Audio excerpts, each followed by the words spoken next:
बंगाल के बाद असम के दौरे पर PM Modi Guwahati international airport के नए टर्मिनल भवन का उद्घाटन किया। गुवाहाटी में पीएम मोदी का कांग्रेस पर हमला, कहा कांग्रेस सरकार के एजेंडे में नहीं था पूर्वोत्तर का विकास, ऐसी सोच के चलते असम की गई उपेक्षा। पीएम मोदी बोले कि कांग्रेस के समय असम में बिना पर्चा और खर्चे के सरकारी नौकरी मिलना था असंभव। उनकी एक एक गलती को हम सुधार रहे हैं। अगले साल होने वाले विधानसभा चुनाव से पहले पश्चिम बंगाल को पीएम मोदी की बड़ी सौगात, 3200 करोड़ की लागत के 2 नेशनल हाईवे प्रोजेक्ट्स का उद्घाटन और शिलान्यास। खराब मौसम के कारण नादिया के रानाघाट नहीं पहुंचे पीएम मोदी। कोलकाता एयरपोर्ट से ही कार्यक्रम में आए लोगों को वर्चुअली संबोधित किया।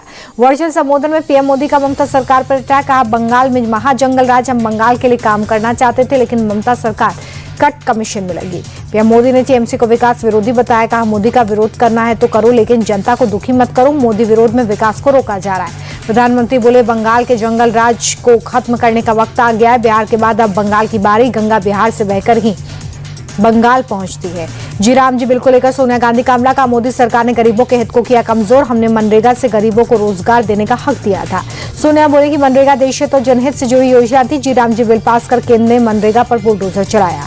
जी राम जी बिल के खिलाफ कर्नाटक में बड़ा आंदोलन करेगी Congress. Deputy CM DK Shivakumar का ऐलान, बोले सरकार ने नाम बदलकर योजना को किया खत्म। जी राम जी बिल के खिलाफ हैदराबाद में कांग्रेस का प्रदर्शन, सैकड़ों की संख्या में सड़क पर उतरे कार्यकर्ता, मोदी सरकार के खिलाफ नारेबाजी। जी राम जी बिल को लेकर विपक्ष हमलावर, सुप्रिया सूले बोली कि योजना से गांधी का नाम निकालकर सरकार ने बड़ी गलती की, इसके खिलाफ हमारी लड़ाई जारी रहेगी। बीजेपी सांसद सुधांशु त्रिवेदी का पलटवार, का बिना आधार के प्रदर्शन कर रहा है विपक्ष, नए विधेयक से 100 के बजाय 125 दिन मिलेगी रोजगार की गारंटी। जी राम जी बिल पर विपक्ष के हंगामे पर भड़के सीएम मोहन यादव, कहा कि मुझे समझ नहीं आता कांग्रेस को भगवान के नाम पर चिढ़ क्यों है।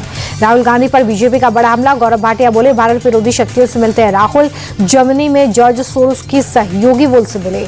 बीजेपी प्रवक्ता बोले कि विदेश में भारत को बदनाम करने की साजिश, देश के नेता प्रतिपक्ष देश विरोधी शक्तियों से मिलकर भारत के खिलाफ षड्यंत्र कर रहे हैं। गौरव भाटिया बोले कि राहुल इंडियन स्टेट के खिलाफ लड़ाई लड़ने की बात करते हैं, भारत की छवि को धूमिल करना उनका चरित्र है, उनके डीएनए में ही भारत विरोध। पश्चिम बंगाल दौरे पर आरएसएस प्रमुख मोहन भागवत सिलीगुड़ी में बोले कि जो खुद को हिंदू नहीं मानते उनके पूर्वज भी हिंदू थे, जिसके हृदय में भारत भक्ति नहीं है वो हिंदू नहीं है। बीजेपी के राष्ट्रीय कार्यकारी अध्यक्ष नितिन नवीन ने दक्षिण भारत से की अपने अभियान की शुरुआत। चेन्नई के रास्ते 2 दिनों के दौरे पर पुडुचेरी पहुंचे।